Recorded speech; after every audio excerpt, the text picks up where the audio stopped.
Good evening, everyone. My name is Tom Cruise, and it is my pleasure to say Tom, the show's about to start. Come on! Okay, on my way. Welcome to the Graham Norton Show.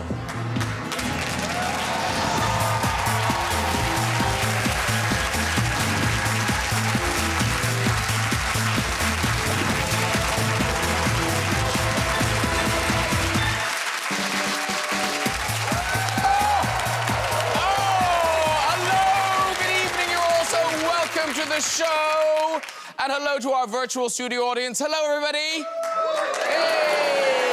Hey, look at those smiley faces. I know why you're in such a good mood. Lockdown's starting to lift. Staycations begin from Monday. Woohoo! Yeah, we'll be able to enjoy a British beach holiday. Soak up those rays. It's almost too hot, isn't it? Almost too hot. Hey, it's the last show of the series, and we've got a good one for you. Shall we see who's on the show tonight? Yeah! Joining me right here, right now, is top comic John Bishop, ladies and gentlemen. Look, he's walking! He's walking! John Bishop, boom, boom, yeah, take yourself down. She's the Oscar-nominated star of The Theory of Everything. It's our own Felicity Jones. Yes, I wasn't lying. She's back there. Felicity Jones. Woo! She shimmers, she walks, she sits. Hello, Felicity Jones. Later, we'll have music live in the studio from years and years. We'll be joined down the line by rising star Wunmi Mosaku. And we'll be meeting two of the stars of the upcoming Top Gun Maverick, Miles Teller and Jennifer Connelly. But it's not Top Gun Maverick without Maverick himself. Please welcome to the stage the one and only Mr. Tom Cruise! Go! Woo! Hey! Hello. Oh, have a seat. I know. Yeah, come on. Come on. Yeah, come on. That's real applause. That's the crew. Tom, would you mind just saying hello down that camera to our virtual audience at home? Yes. So people are watching. Hello, virtual audience. Yeah, that's for you. Hello, Yeah. You chose to wear pajamas, and now Tom Cruise can see you. Yeah. So how does this happen? Have you been in London for all of lockdown, Tom? Yes. Okay. Yes. So you're just looking for things to do. Yeah, this is amazing. This is my first time out of the film bubble. We were talking about it. I mean, this is just incredible. Oh, well, you're very welcome. And obviously, you. you've been in your film bubble, but have you had any of those lockdown lulls where you learned to bake banana bread or learned a language or something? No. No. No, from the moment actually... No interest in self-improvement? No. Really, from the moment we were in lockdown, I was working 7 days a week, almost around the clock, because we were dealing with, we were finishing Top Gun, the edit, we were prepping Mission, and they shut us down. I didn't have the banana bread moment yet. Did you? Nor me, no. No, I tried to do banana bread. How'd it go? 3 times, burnt every time. Really? Yeah, beginning of Give it up. lockdown. Give it up. It's done. It's done. I'm not going back to the banana But bread. in fairness to Felicity, though, in terms of lockdown productions, like, you had a baby in that first lockdown. Yeah, in the first one, which feels ages ago now. I know, in the really scary one. What was that like? I mean, Well, everyone was... It was when we were all washing our groceries. We were all buying, your vegetables and your fruit. There's no one there. I'm looking out to the empty audience. She's an actress. She's such She an knows. actress. Yeah. And then I said, quite a thin house. No, not many tickets sold. Not many tickets sold tonight. I had friends that they were having babies. I mean, it was quite... Yeah, it was pretty, I mean, it was just sort of... We just didn't know exactly what was going to happen, It was pretty intense. Now, I think, in case this gets awkward later, I think I should bring this up now. Yes. That, John Bishop, you do have a connection to Tom Cruise. Yes, you do? Yes, yeah, we do have a connection because we were both... I was on Top Gear shortly after Tom was on Top Gear. This is the star in a reasonably priced car. The star in the reasonably priced car. And you did very well, Tom. I did all right. Yeah, you're top of the leaderboard. How did you do, John? What? Here's the leaderboard. John Bishop, beat you. 2 seconds. What happened? Well done. Yeah, I think... Well done. through gritted teeth. Yeah, you can see that. Well done. I left a bubble for this. For this to get abused? Because what happened, there was me, there was Tom Cruise, there was Cameron Diaz, and then Rupert Grint was fourth, wasn't he? Rupert Grint. Yes, so a wizard. I even beat a wizard. You beat a wizard. Not only that, you didn't just beat us, you crushed us. That's 142.8. That's a good full second and a half almost. I know, and the thing is, great. like, you can drive cars and you're interested. I've got zero interest in cars. I literally... You know what? You chose the wrong profession. Sorry. And tell me about it. I came away from that thing and I should be an F1 because all it was to me, though, was somebody give me a car and said, it doesn't matter if you crash it. And I thought, this is great. This is like being 17 again on my dad's insurance. Very good. I don't know, man. But only turbo. You crushed just go round a track. Is that right? Don't Just belittle it. do Don't make it sound stupid and pointless. Hold it. Yes, please. It's very serious. It's actually not just going like there's turns. Like you got to make right turns and left turns. Oh, it sounds really hard. Yeah. Tom Cruise, you're here tonight to tell us about Top Gun Maverick. Yes. And this is exciting because it's over 30 years. It's a long time. 35 years. 35 years. It's a long time 35 coming. years. How did it happen now? When did the stars align? You know, for years, the studios wanted me to do it, and audiences have wanted me to do it. I've gone around the world, and there was just a moment where, you know, Jerry Bruckheimer wanted to do it, and he came to me, we were talking about it, and we just came up with some good ideas, and it was just that moment. I thought, if I'm going to ever do this, now's the time. And I've been lucky enough to see it. Thank you very much for organising that. And it is, we saw it on the IMAX. It is incredible. It's like you're in the planes. It's amazing. But equally, it's all new and, you know, all bells and whistles. But there are lots of references to the old, like, you know, the diehard fans will love it. Little seeds there, little things. New, but, yeah, some Easter eggs. And you've brought us some footage because this is, you know, there's no green... I'm right, there's no green screen, is there, in this thing? No, you know what, it was, I mean, the first time that I did it, one of the reasons, you know, I've loved aviation my whole life. And I was like, I want to make this, but I want to be able to film in the F-14.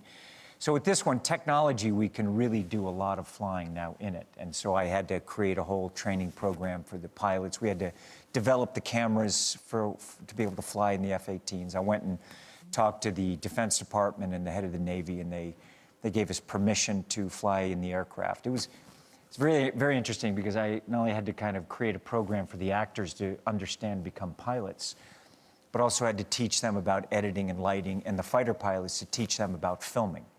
It was just like creating these cameras, you know, and really put the audience in a position where they feel like they're the fighter pilots, and, you know. And you really do. And you talk about that stuff, all that stuff you're doing at speed. This is some footage you brought of kind of the behind... Because I fly airplanes and helicopters and stuff like that. Yeah, this is some of the behind-the-scenes stuff of these.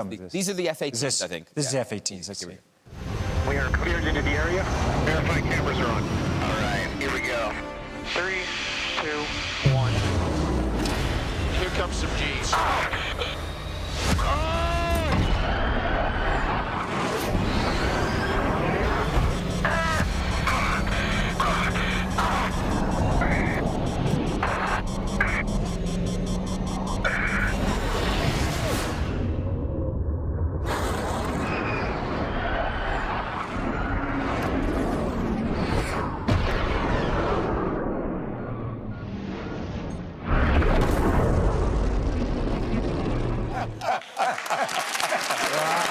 Let me tell you. Yeah. I love that guy on his phone just going, what? I definitely won't be flying planes better than you. We saw Miles Teller there, who we were talking to him and Jennifer Connelly about Top Gun Maverick later in the show. And to go back to the first Top Gun, I mean, was that very unusual, that idea of an actor actually flying the plane themselves? And that footage had to be in the film, didn't it? Yeah, I mean, for me, I was like, I want it to be in the movie. You know, luckily, the studio, they wanted me to do it so badly that I was allowed to do that. And Simpson Bruckheimer were great. You know, I learned a lot from them and Tony. And was that the first time you sort of done that on camera? Yeah, when I did the F-14, I didn't want the actors to go through what I went through because I trained with the Blue Angels. I flew with the Blue Angels, and you had to do training to learn how to eject out of the aircraft. But I didn't know about G's. You know, I read about it. There wasn't YouTube back then, you know, and so they took us up and we started filming, and we were hitting some heavy G's. And let me tell you, it was. G's, that's the kind of the pressure of as you were going G's, very like high. right now, you know, we're 1 G. It's our body weight. 2 G's is twice our body weight. And in Top Gun, I was pulling 9.5 G's at one point, so it's 9.5 times my own body weight when we were doing Top Gun, and it was not comfortable. But that 9.5 G's, and he's piloting it, so he's thinking about stuff. Because I did one thing once where I went to the European Space Station to do a feature for a television show, and they put me in the spinner. Yes. And I got up to 5, Yes. and I was literally crying for me mum. I was like, this is the worst thing, because your body just collapses in, doesn't it? You have to build up to it. Wow. And some people sometimes can't ever build up to it. I mean, most of the airplanes, and I fly aerobatic helicopters and airplanes and World War II plane, and you really have to take time to build up to those G's. Getting in there, it's quite intense. Because, Felicity, oddly, you did the aeronauts, which would seem like such a lovely thing, floaty, floaty, floaty. Not so Yeah, many what was that Gs. like? What was Yeah, A but, few less you, Gs. but you did go, balloon. properly high, didn't you? Did you go? They got really high up. There we are. Actually, that was a real sequence that we did. It's actually a gas air balloon, which is powered by sand, and that was for real. Look, I'm trying to compete with Tom now. Yeah, That's terrific. I can now teach people how to hot air balloon. Yeah, exactly. That was really high. I know the guys It that was really shot. scary. I know the guys that shot the aerial for you on that. They're very good. Yeah, well, the helicopter was going Yes. round and round and Yes. kind of getting We worked closer with and us on closer, and we were Fallout going a during little this. bit nerve-wracking. But also, Ropes but and how helicopters. high? I mean, was the air thin? How high you were? How high were you? No, all of the thin air stuff we just did with acting. That was... Yeah, Tom, they did acting. What? What's that?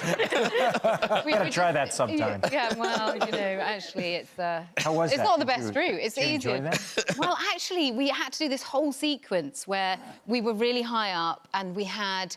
You know, as you get higher, obviously it gets colder, and then we were covered Yes. in icicles in our hair. Yes. And I just thought, I blame Tom Cruise for this. I wouldn't be doing this like him. Because we were actually... Don't do that. I know, we were shooting it when you were doing Mission Impossible. And the thing that interests me about your job is you're not just kind of the star of the film. You're not just the actor. When you're on set, you know, you set the tone of, you know, the approach to the work, the dedication, all of that stuff. You do all of that. Did you learn how to be that sort of set leader, cast leader from some of the greats that you worked with, like Newman or You know, Hoffman and people? I was always kind of just had a great work ethic. I think it's something that in my life from, you know, I've had jobs since I was a little kid, shoveling snow and newspapers, selling cards door to door, you know, because we had to make money. And I liked it. I liked having my own money and working. And so I always worked very hard. But definitely I was fortunate to be able to work with, you know, great artists that were very generous with me, from film directors to actors, you know, Duvall, Hackman, Newman. But just to be able to watch them work on set, every day I was there. So I was very fortunate. I heard you tell a story about Paul Newman teaching you something very specific on The Colour Money. I remember we were doing Color Money, and I went actually from Top Gun to Color Money.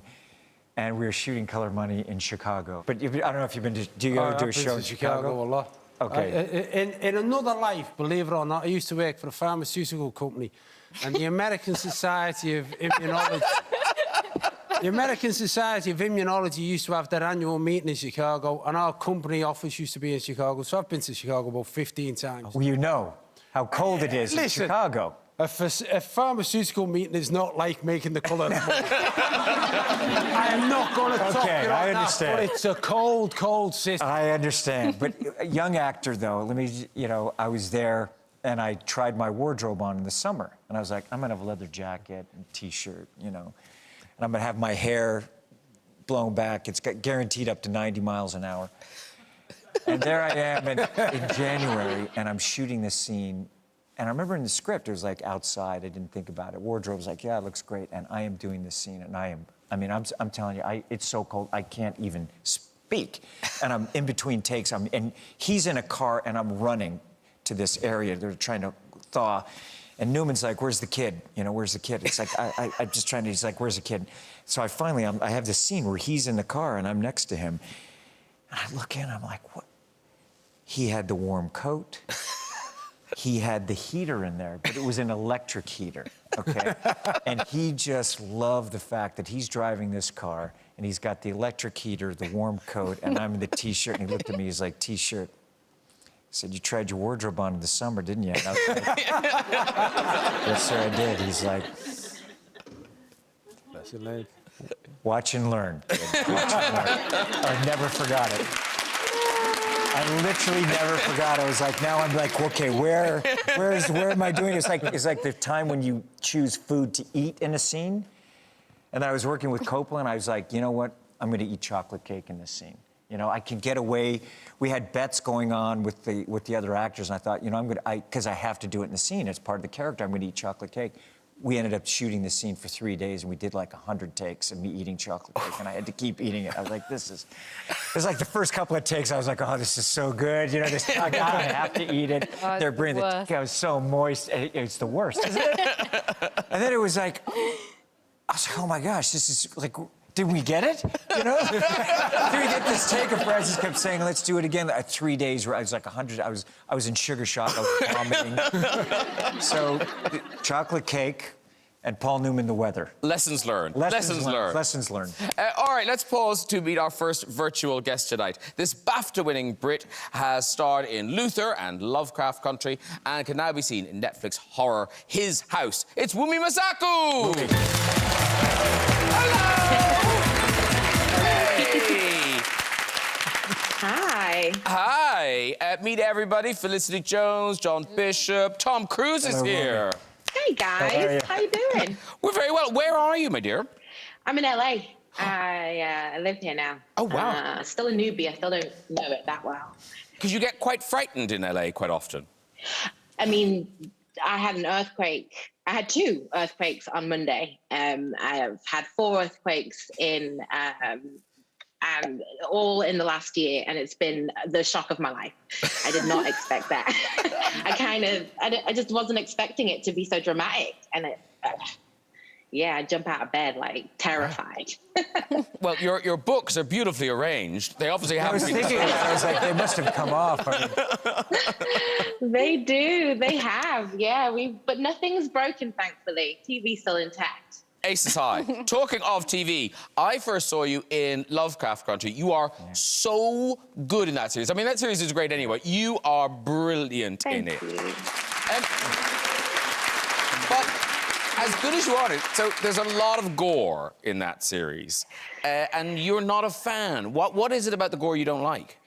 Oh, I don't like being scared for scared's sake. Like, I don't get it. It doesn't. I'm not an adrenaline junkie. It doesn't appeal to me. I don't know why I find myself in them, but it's just not my cup of tea. I like a love story and a musical. But listen, for somebody who doesn't like scary films, your new film is properly horrifying. His House is streaming on Netflix now. So tell us about the film, Wunmi.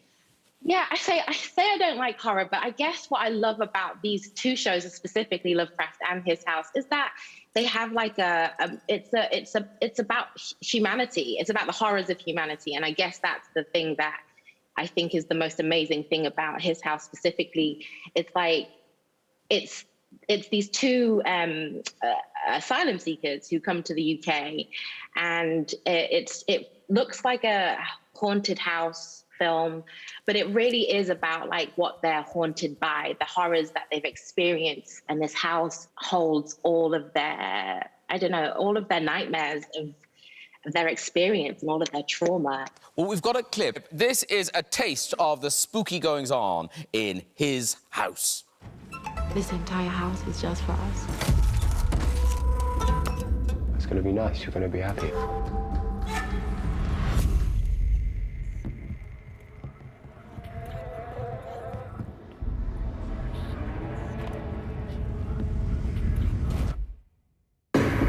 You having problems with the property?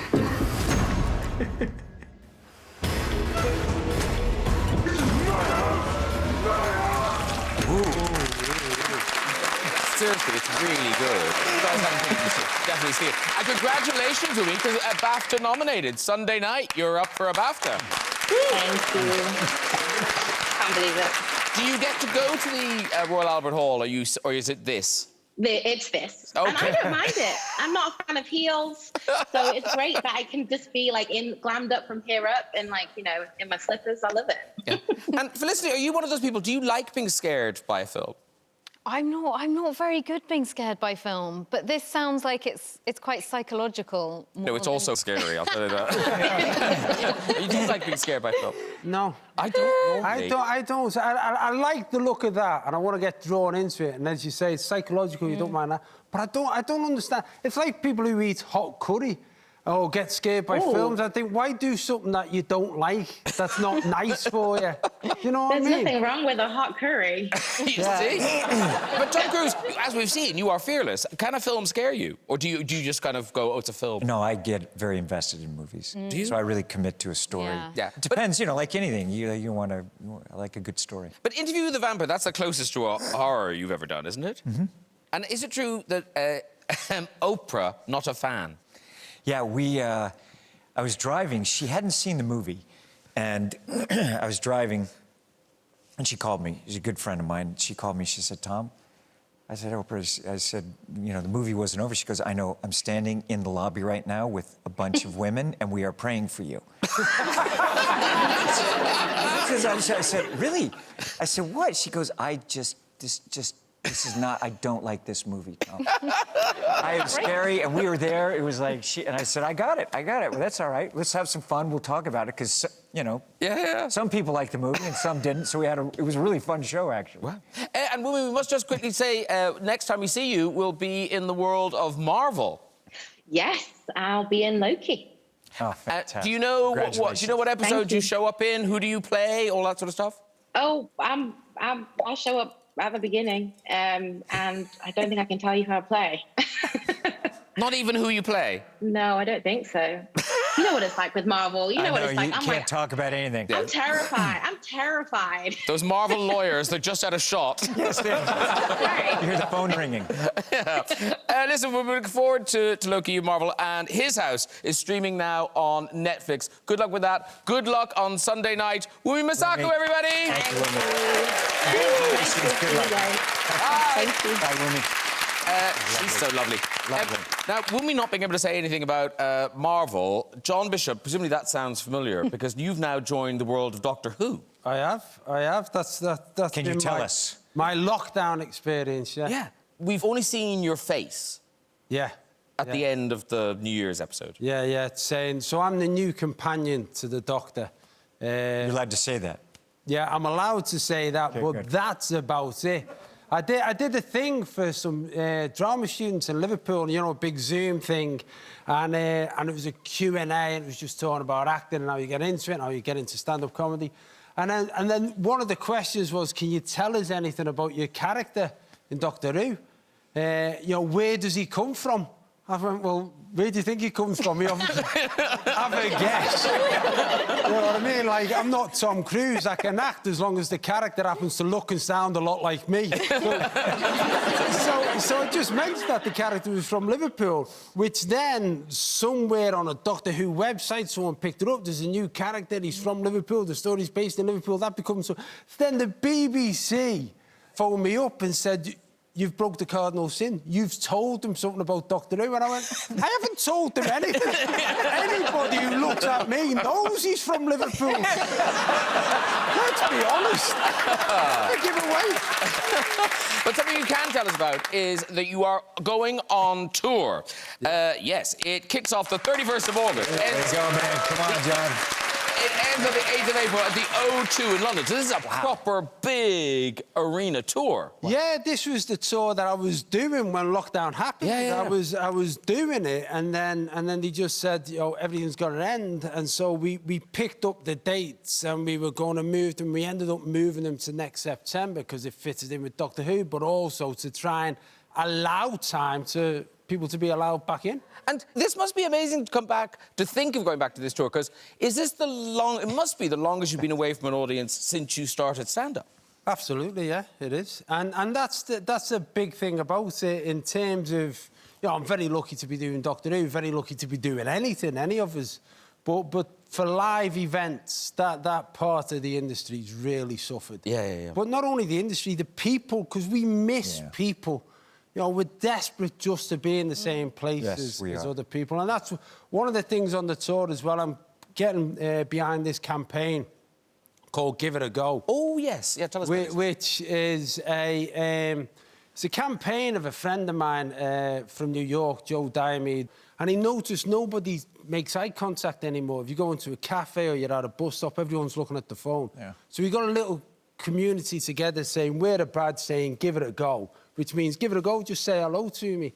So I've thought, well, for my tour, I'm going to get behind that. We're going to have people with badges, because I've done 2 lockdown gigs on Zoom, and I was amazed at how many people were watching on their own.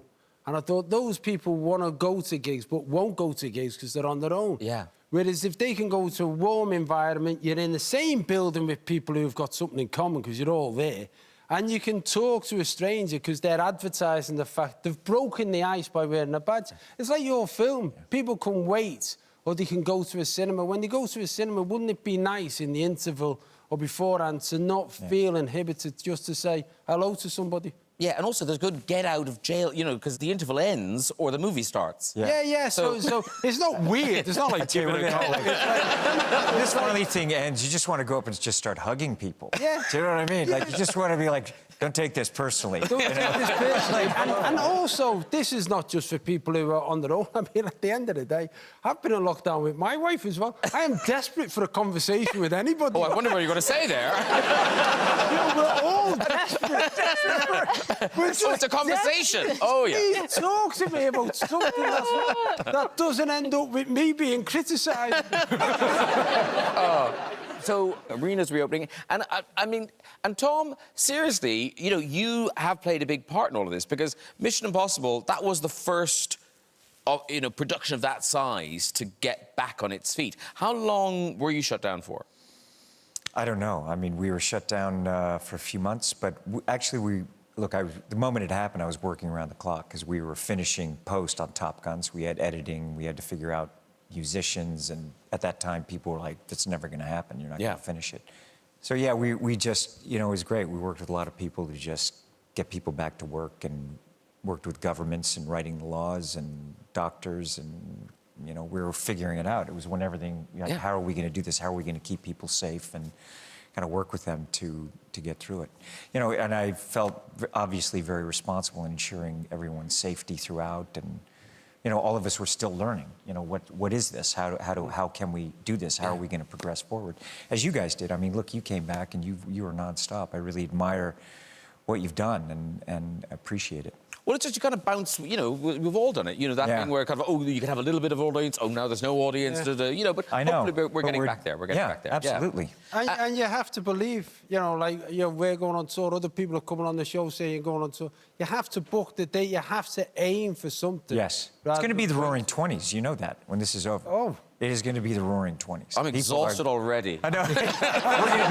we're going to be like, there's going to be this, it's just going to be so energized. I mean, as I said, this is the first time I've been outside of my film bubble, guys, and I was just so excited. You know, I went by, I was like, hey, how Felicity, how are you, John? How are you? Like, oh, hey, Graham. You know, it's like, it does feel like this is humanity, and we're going to get there. We are absolutely going to get through this. Well, just to tease people about one of the treats they can have, there's a stunt, and I'm sure there's lots of stunts in Mission Impossible 7, but there's a stunt you do, and I'm sure you can't tell us anything about it, but this is, so it involves this ramp.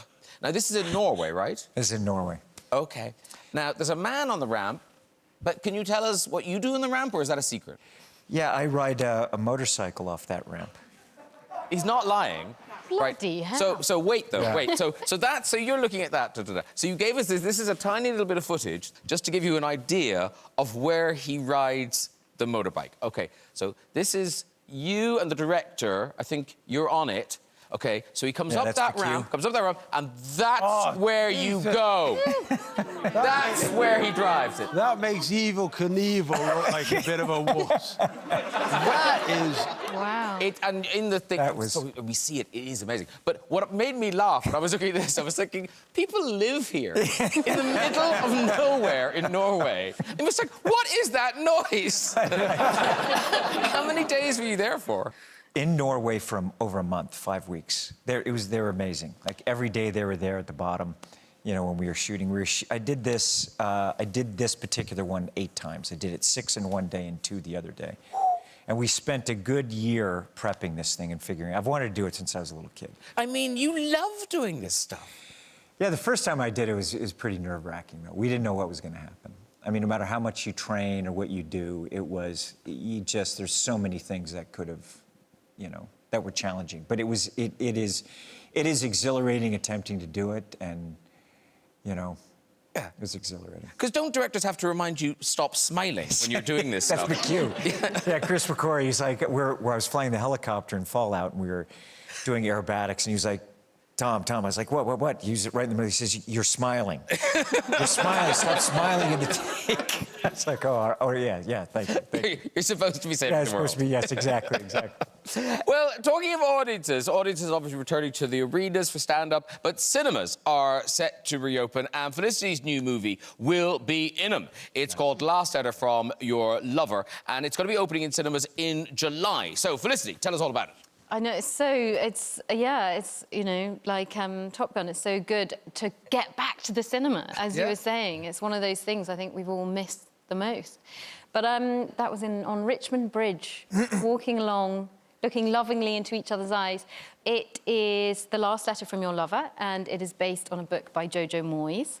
And I play a character who is having a bit of a tough time. She's in a phase of her life where things haven't been going that well. I sort of played her like she's always got a permanent hangover. So she's drinking too much. She's lost a bit of hope, a bit like living in COVID times. She's sort of lost a bit of perspective. And she discovers these old letters, these old love letters.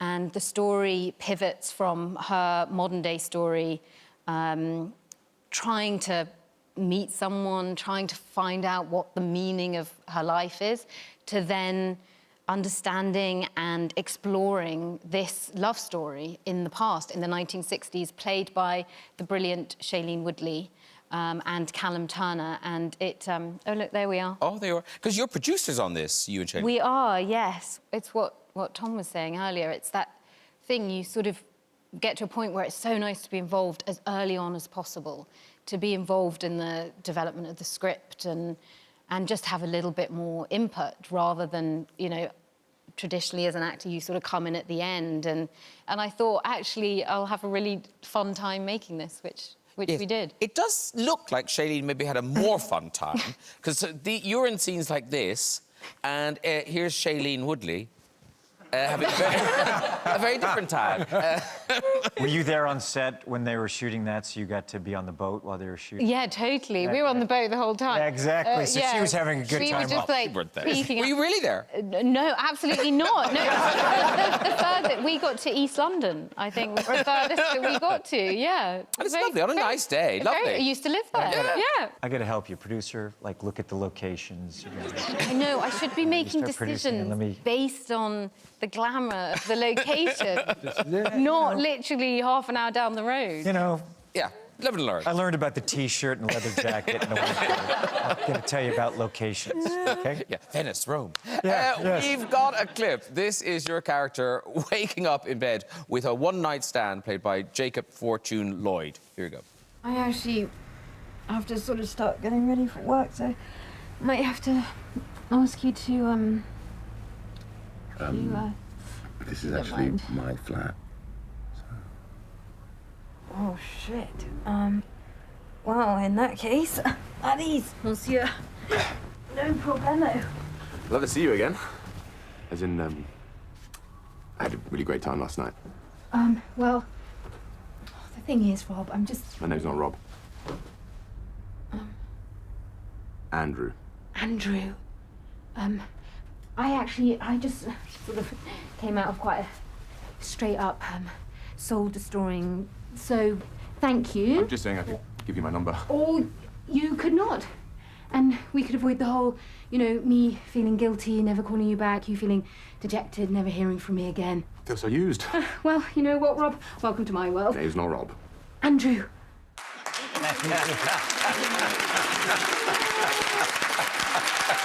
Happens all the time. No, it's very, very good. And it'll be in cinemas in July. In July. In July. Very good. Right, our final virtual guests tonight are here. They're Tom's co-stars in Top Gun Maverick. It is the star of Whiplash, Miles Teller, and Oscar winner Jennifer Connelly. What up, guys? Hey, Jen! Miles! Guys! Hey, Tom. I miss you guys. We miss you. Love you, Wish man. you were there. I know, my gosh, I wish you guys were here. Where are you? Jennifer Connelly, where are you? I'm at home in Brooklyn, New York. And Miles? Nice house. It does look nice. I know. Thanks. It's lovely. I'm in Los Angeles. I'm also at home. Oh, okay. Also man. a lovely house. Beautiful. Nice. Look at the lighting. COVID's over. I got to come over to both y'all's houses, have some dinner.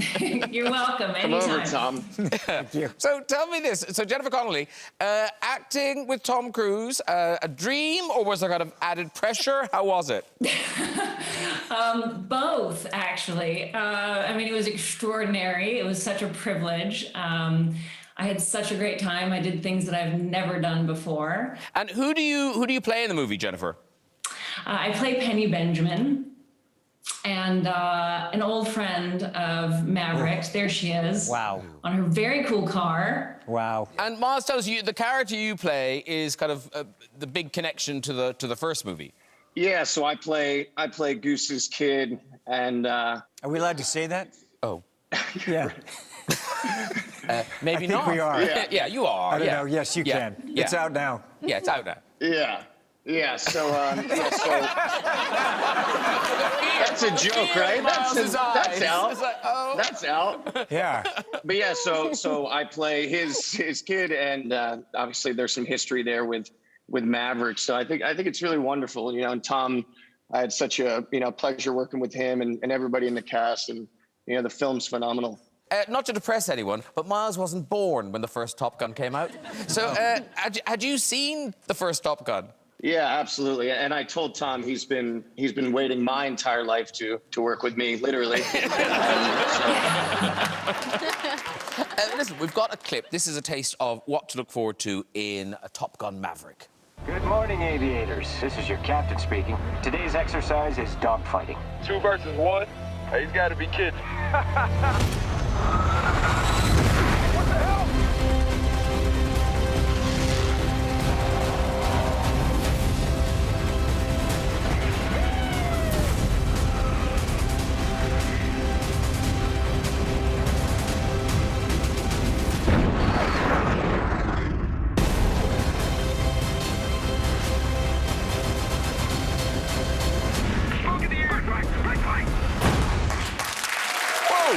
You have the photo of her flying in the P-51 with me. Yes. She That was showed up. unbelievable. You know what? I was afraid to tell Tom at the time was I had just recently come out of sort of like decided to think myself out of a really crippling fear of flying that I suffered from for years. And so originally when I signed on to do the movie, there was no flying for my character. My character was on land, she was on the water, she was never in the air. There was a scene at one point where it's like taxiing on a runway, maybe in a plane together. So Tom and I are shooting that scene. And the plane, the P-51, it's like tiny. You're like the top of the cockpit is right here. My knees are up against his back, and he's like, "Wow, Jen, have you ever been in a plane like this before?" I was like, "No, I haven't, Tom. It's amazing." He's like, "Ever done any aerobatic flying before?" I was like, starting to get nervous. No. why? Will I be doing so? He's like, it's gonna be very graceful, very elegant, just some very elegant rolls, you know, it's gonna be nice and easy. So yeah, that's how I found out that I was gonna be up in the P-51 with Tom flying it. And Miles, tell me this, when you signed up for this, did you know that there wouldn't be green screen? Did you know that this was all gonna be proper G-force and real? Yeah, Yes. I think that was in the small print. I think that was in the small print, in the fine print somewhere. In the fine print somewhere. No, I mean, I did absolutely, but I absolutely underestimated the training that it would take to be able to withstand, you know, the G forces that we're, you know, pulling. You know, people were throwing up, you know, in the cockpit fairly often. Like it is no joke to get in those jets, and we're making Top Gun, you know, so we're never going around sightseeing. It's very intense. Like what Miles said, I told you. I said, and I shot the early test. I showed you the early test. You might have whispered it to yourself. How many times did I say it? I told you. I said, and I even shot first, and I showed you the footage. Show me the email. It's been great to talk to you. Tell me this. So we're going to have to wait to see Top Gun Maverick in cinemas. Have you guys seen it yet? Yes. Yes. I saw it in a theater, and it was such a joy to be back in a movie theater. I was on a huge screen with an incredible projection, and I actually saw it with my husband and two of our kids. And literally both my son and my daughter were sitting on the edge of their seats the entire time. Agnes, my daughter, was like bouncing up and down the entire time. It's amazing. And Miles, did you get the big screen experience? I watched it on an iPhone. You son of a bitch, one of the new iPhones, like you the really big Miles. iPhone. It was I'm incredible. gonna crush you. Wait till I'm gonna crush you, okay? You'll never find me, Tom. Wait till I'm gonna You'll come. never I'm find gonna me. look. I'm gonna You'll have. never I'm find calling me. your wife, and she's gonna help me. Tell Kelly she's gonna help me, okay? Oh no. That's not true. No. Well, listen, we all look forward to seeing you all on the big screen. Thank you so much for joining us tonight. Miles Teller, Jennifer Connelly, everybody. Thank you. Thank you. See you soon. Wish we could be there. Great seeing you. Right, it's time for music. Here performing their latest single, Starstruck. Please welcome Years and Years.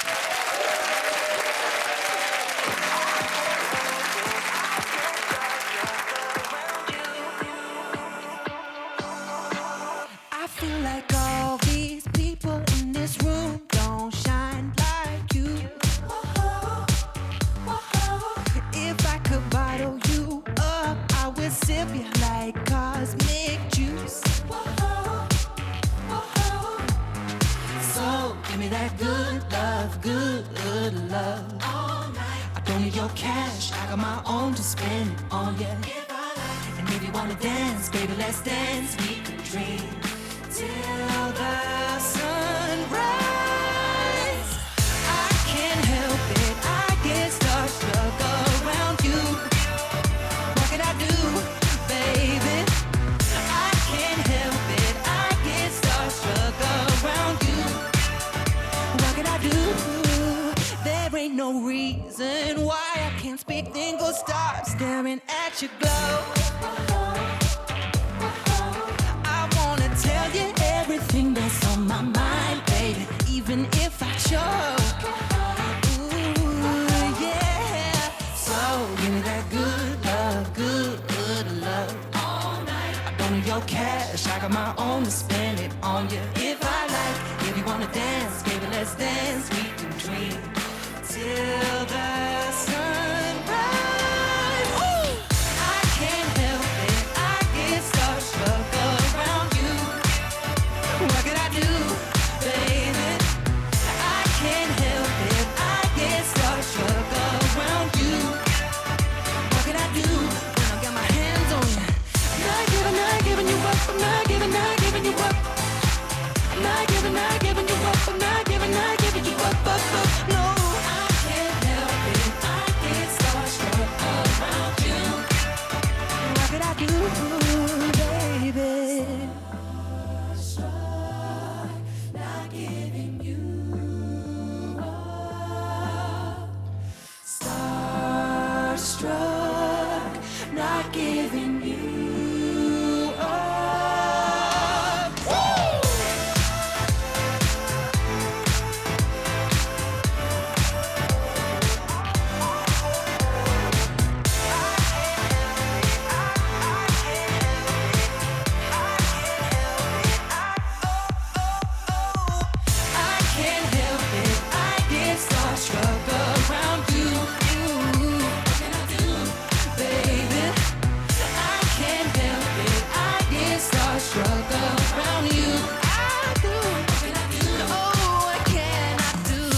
on over. Thank you very much to the backing vocalists. There they go. Sir, there's a chair waiting for you and a glass of fizz. Hello, congratulations. Hey. Hi, lovely to meet you. This is Olly, John, Felicity, Tom, so eagle-eyed viewers will have noticed backing vocalists, but just Olly. Is Years and Years now just Olly? It is. Okay. You know, there was nothing bad. Like, so it's all amicable? Yeah, we all decided to kind of just, like, go our separate ways. And might they be producing music as well? They're doing their own thing, like, separate from Years and Years. Yeah, whatever. Yeah, losers. No. The Years and Years tribute band called Days and Days. So that's the single. That is out now, and that is a great track. That is Thank you so much. It written all over it. But there is an album coming, right? There will be an album some point this year, yes. I sound like your teacher. Kind of. Where's your album? Have you done your album? Have you started on your album yet? Yes, Graham. I've made a lot of songs. Okay, very good. Well, tidy them up, and you can hand them in later in the year. Very good. And we've got to say, because I haven't seen you since, just to say congratulations to your face on It's a Sin. Oh, fantastic. On Channel 4. Oh, thank you. But no, it's something crazy, you know, because it's not on Netflix, it's on Channel 4, and it's been streamed, what, 20 million times or something crazy? Yeah. I know. You must be delighted. I'm just so blown away because I was on the show right before it came out, talking about it, and you just have no idea, obviously, like, how an audience is going to respond to something like that, because it's such a sensitive topic, but the show, I love doing it so much. I'm just so overwhelmed and blown away by the response from people and the conversations it started, you know? It is the single best thing I've seen this year. Thank you. I loved it. Thank you. Absolutely. Have you done acting before? Did you grow up and train and study, or was it just... I actually played Felicity's alcoholic cousin, maybe? Yeah, in Cheerful. I was going to say alcoholic nephew, but no. Was it nephew? So I did some acting kind of before I was doing... with the band before the music took off, but I took a break, so I went back to it for this show, It's a Sin, and it was just the best experience. Congratulations. Thank you. Thanks, Tom. Well, listen, thank you for that great performance. Good luck with the single and the album when it happens. Olly, Years and Years, everyone. Yeah. Listen, that is all we've got time for. No time for red chairs tonight, I'm afraid. Please say a huge thank you to all of my guests. Years and Years!